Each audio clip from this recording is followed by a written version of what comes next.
اب ہم بات کرتے ہیں الجزائر کے کچھ اہم پوائنٹس پر۔ پہلا پوائنٹ، الجزائر کا قانونی طور پر 1519 عیسوی سے دولت عثمانیہ کے ساتھ الحاق الحضا مسجدوں میں ممبروں پر سلطان سلیم کے لیے دعائیں کی گئیں اور ان کے نام کا سکہ ڈالا گیا۔ نمبر 2، عثمانی فوجوں کا الجزائر شہروں کی درخواست اور ان کی مرضی سے آنا۔ عثمانی فوجوں کی یہ آمد جنگ یا فوجی فتح کی صورت میں نہیں تھی جو شہروں کی مرضی کے خلاف ہو۔ نمبر 3، الجزائر شمالی افریقہ کا وہ پہلا صوبہ ہے جو عثمانی سیادت میں داخل ہوا اور بیت متوسط میں عثمانی سلطنت کے جہادی تحریک کا مرکز بھی بن گیا۔ اس کے بعد اس نے شمالی افریقہ کے تمام اقالیم میں اپنی اثر و رسوخ کو بڑھانے کی کوشش کی تاکہ پورے علاقے کو اسلام کے جھنڈے کے نیچے اکٹھا کیا جا سکے اور اندلس کے مسلمانوں کو ان وحشیانہ کارروائیوں سے اور ان کے ظلم و ستم سے نجات دلائی جا سکے۔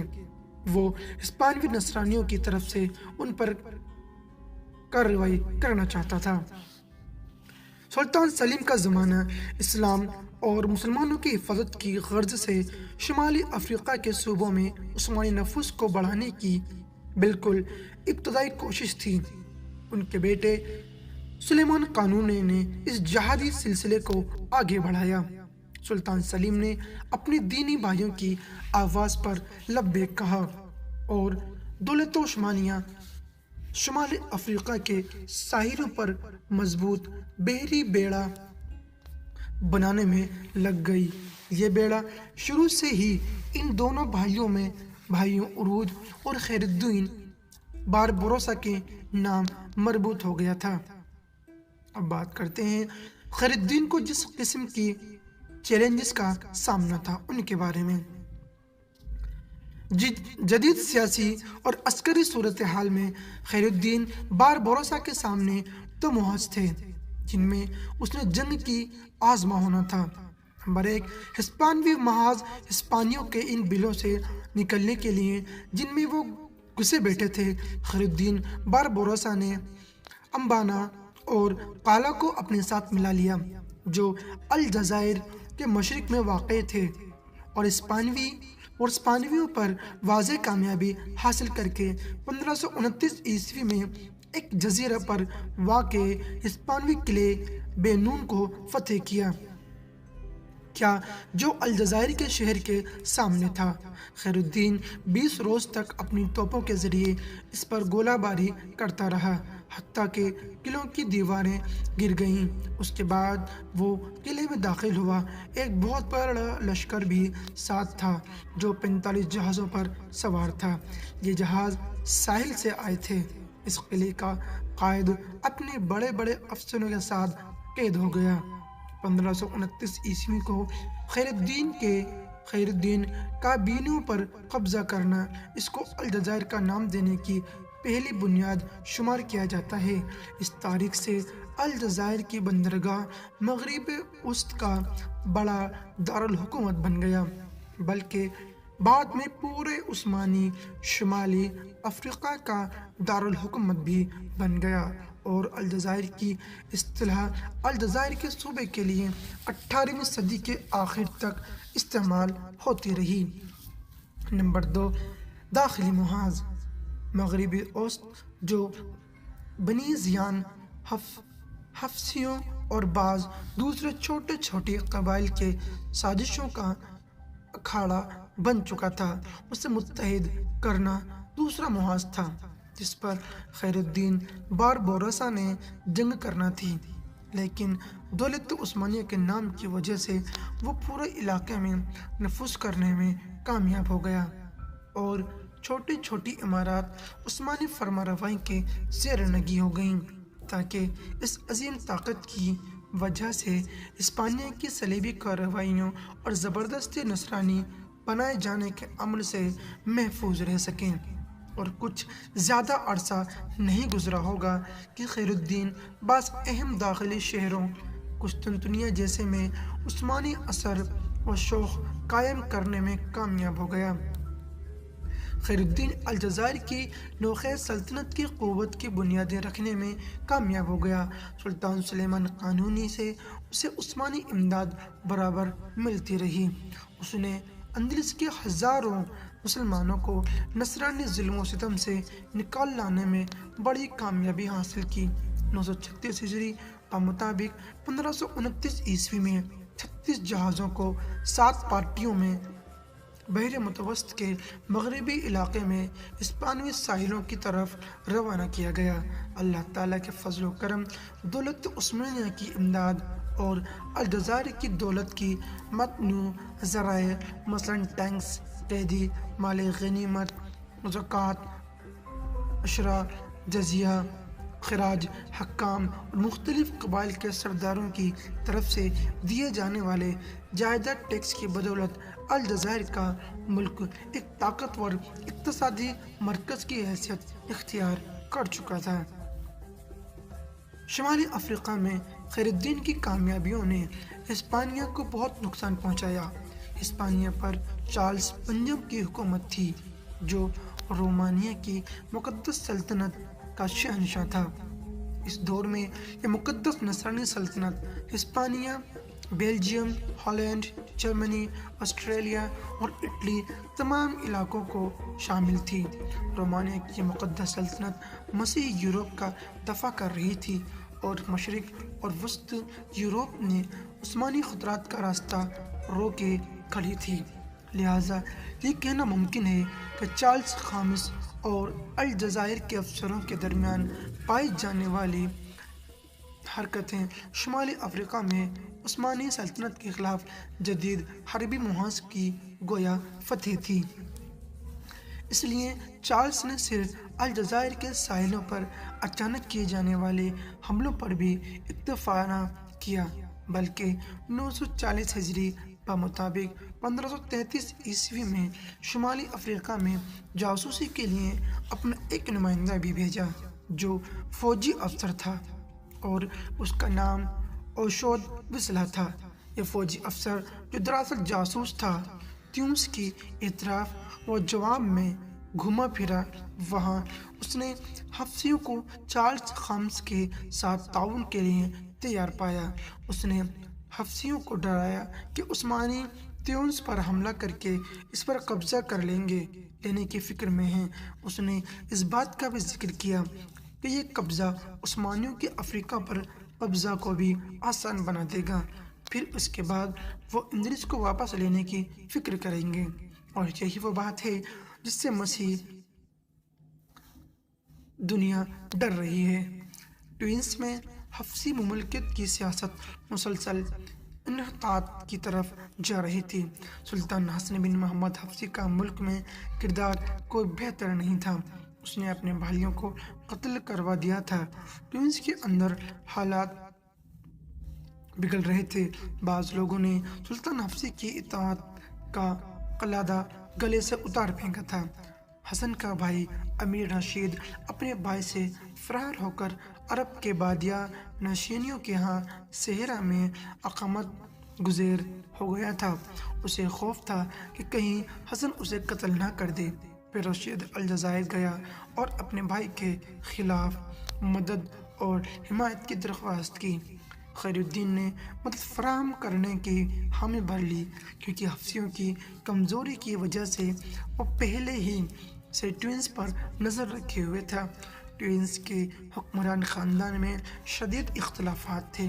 دوسری یہ بڑی اہمیت کی حامل سلطنت تھی جس سے سسلی کی آبنائے پر نظر رکھی جا سکتی ہے اور اس پر قبضہ کر کے بحر متوسط کے مشرقی اور مغربی ساحل پر واقع شہروں کے درمیان مواصلات اور آمد و رفت کو روکا جا سکتا تھا۔ اس کے علاوہ خیر الدین کا یہ خواب بھی شرمندہ تعبیر ہو سکتا تھا کہ مغربی علاقوں کو دولت عثمانیہ کی فرمان روائی کے تحت جمع کر دیا جائے تاکہ اندلس کی واپسی ممکن ہو سکے۔ اب بات کرتے ہیں خیر الدین کا سفر استنبول کے بارے میں۔ بلغاریہ پر قبضہ کے بعد سلیمان قانونی نے تخت ارادہ کر لیا کہ وہ تمام لشکر کو لے کر اسپانیہ کی طرف سفر کرے تاکہ اس پر قبضہ کر لے۔ سلطان نے مناسب سمجھا کہ کسی ایسے با اعتماد آدمی کا ساتھ ہو جو وہاں کی حالات سے واقف ہو۔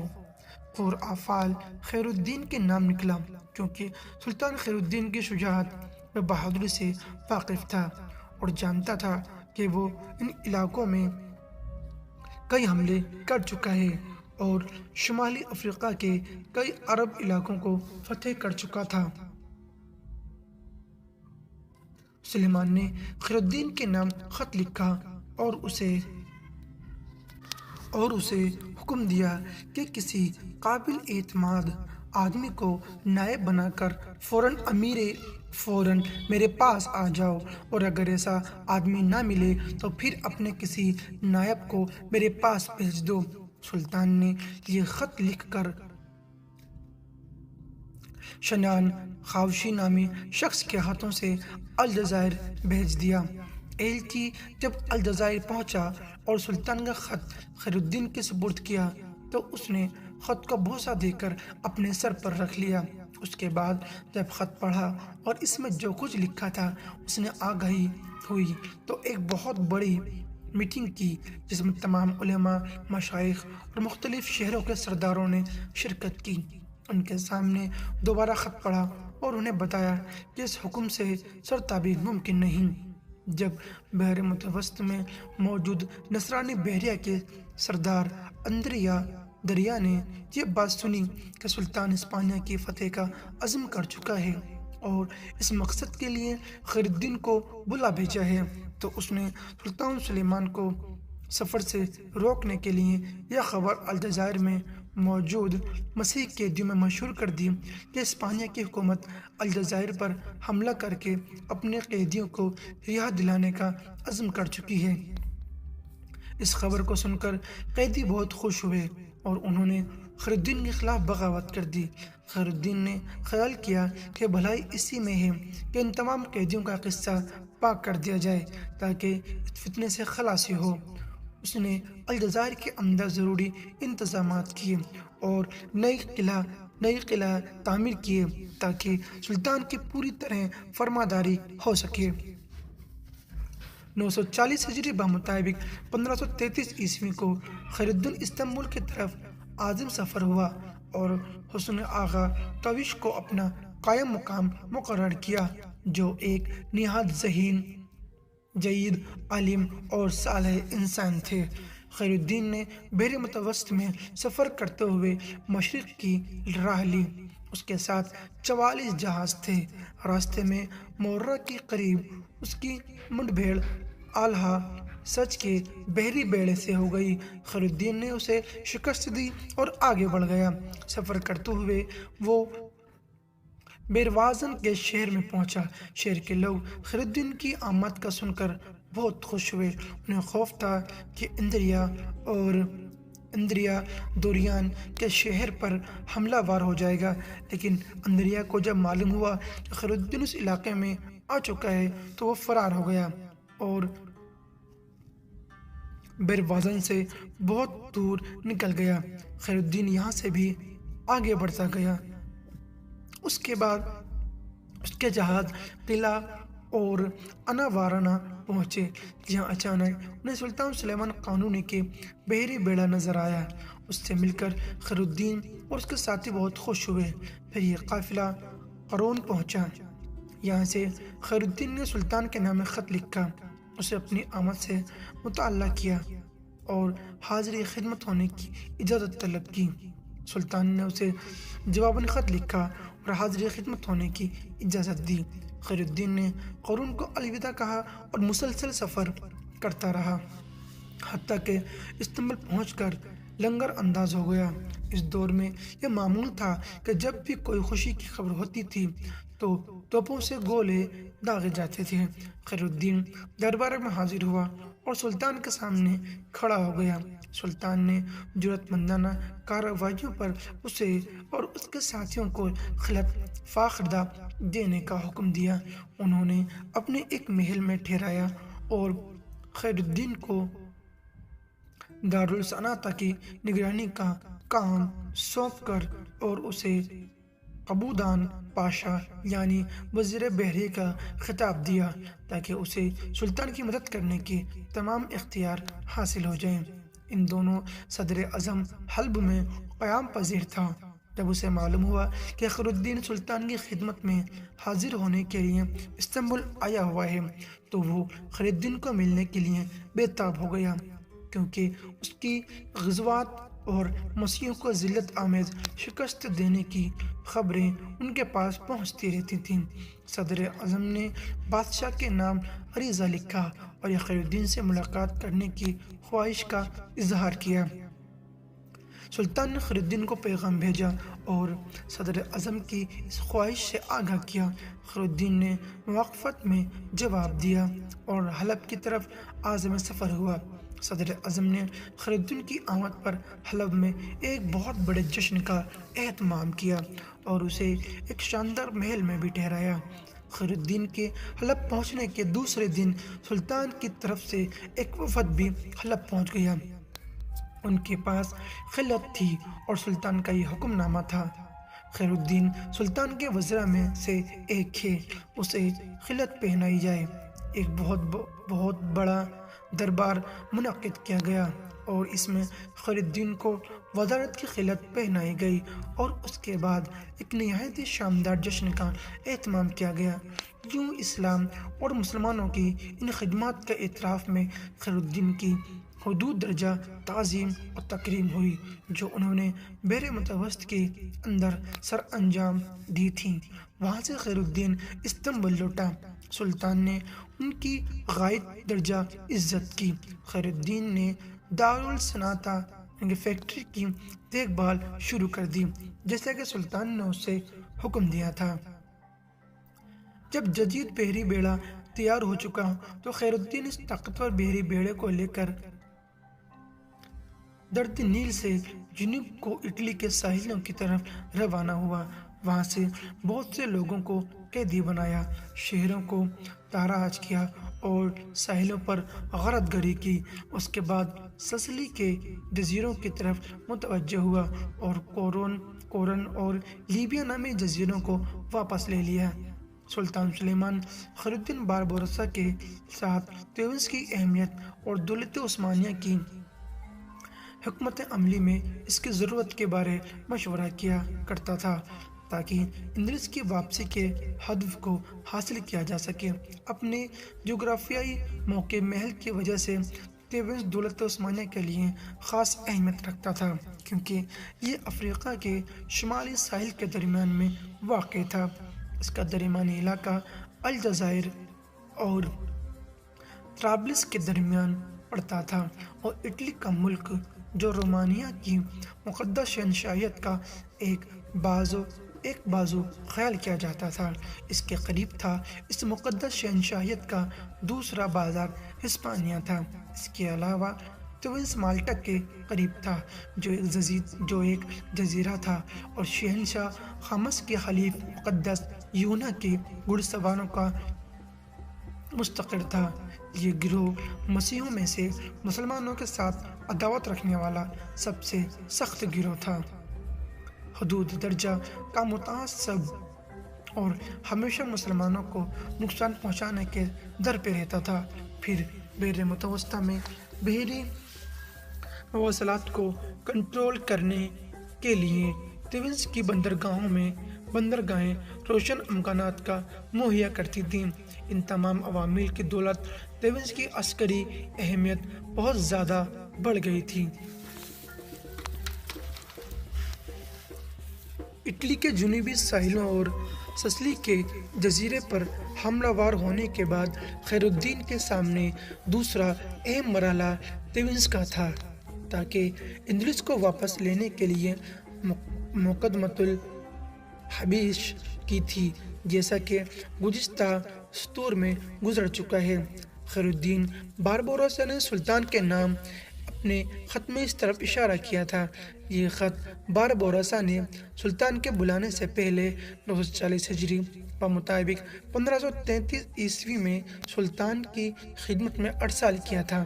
خیر الدین نے کہا تھا اگر مجھے اشتراک عمل کی سعادت نصیب ہوئی تو میرا ہدف نہایت ہی تھوڑے وقت میں ہسپانوی فوجوں کو افریقہ سے نکال باہر کرنا ہے۔ ممکن ہے اس کے بعد آپ یہ خبر صفحے کے کرتاجا کو واپس لینے کے لیے مغربیوں نے ہسپانیوں پر دوبارہ فوج کشی کی ہے اور یہ کہ توینس آپ کے زیر نگی ہو گیا ہے۔ اس سے آگے میں نہیں جانا چاہوں گا کہ آپ کے اور مشرق کی طرف آپ کی فوجوں کی پیش قدمی کے درمیان حائل ہو جاؤں، بالکل نہیں، کیونکہ اس سے آگے میری ضرورت نہیں ہوگی، کیونکہ آپ کے پاس نہ تو فوج کی کمی ہے اور نہ تجربے کی۔ پھر ایشیا یا افریقہ میں آپ کی جنگیں بڑی نوعیت کی ہوں گی جس میں بحریہ کی ضرورت نہیں ہوگی۔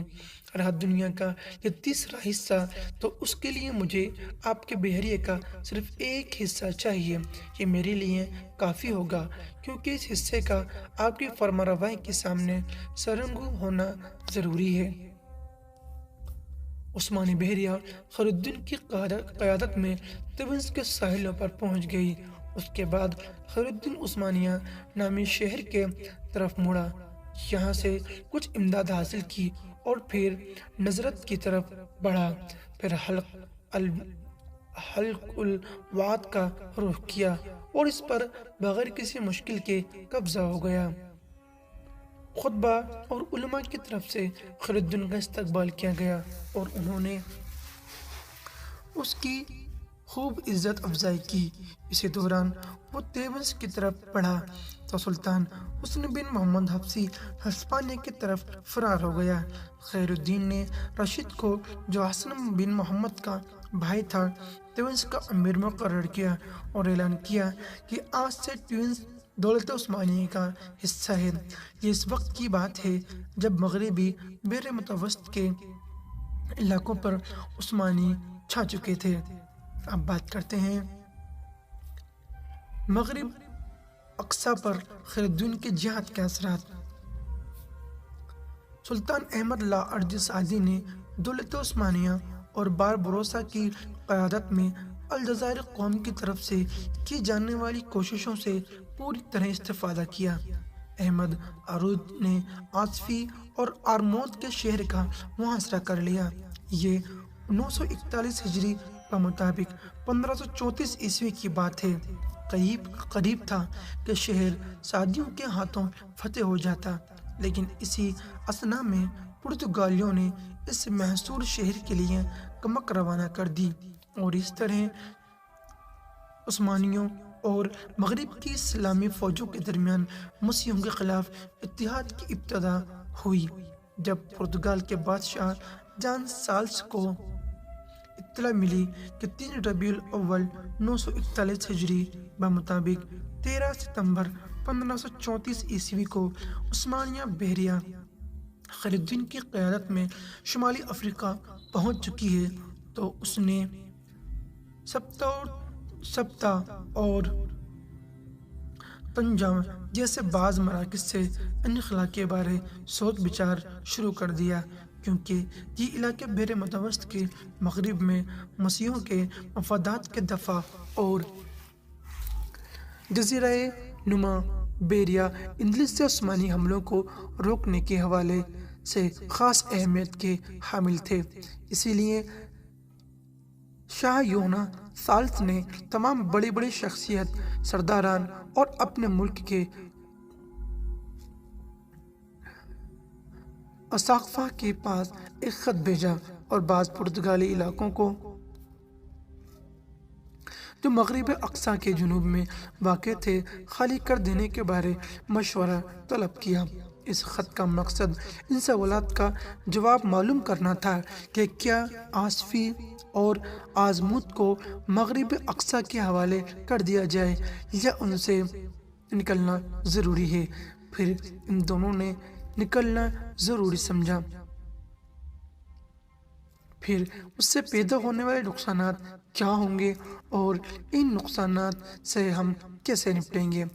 پرتگال کے فرمانروا کو اس کے بارے کئی جوابات موصول ہوئے بعض لوگوں کا جواب یہ تھا کہ جنوبی علاقے جو پرتگالیوں کے قبضے میں ہیں ان پر قبضہ باقی رکھنا چاہیے، کہ بعض اس حق میں تھے کہ پسپائی بہتر رہے گی۔ دینی رہنماؤں کا جواب تقریباً ایک جیسا تھا کہ جنوبی علاقوں سے پسپائی اختیار کی جائے اور بادشاہ دفاع کے موجودہ تمام وسائل جنوبی مراکز سے شمالی مراکز کی طرف منتقل کر دے تاکہ خیر الدین باربروسا کی قیادت میں عثمانی خطروں کا سدباب کیا جا سکے۔ اشقف نے بادشاہ کو یہ نصیحت کی کہ سانتا کروز، آسفی اور آزمود سے انخلا ضروری ہے، کیونکہ ان پر اٹھنے والے اخراجات کے مقابلے میں ان کی اہمیت بہت کم ہے۔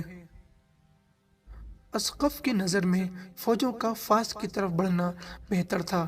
اس نے بادشاہ کو یہ نصیحت بھی کی کہ سبتا کے دفاع کے لیے زیادہ وسائل مہیا کیے جائیں، کیونکہ اندیشہ ہے کہ خیر الدین سب پر حملہ وار ہوگا۔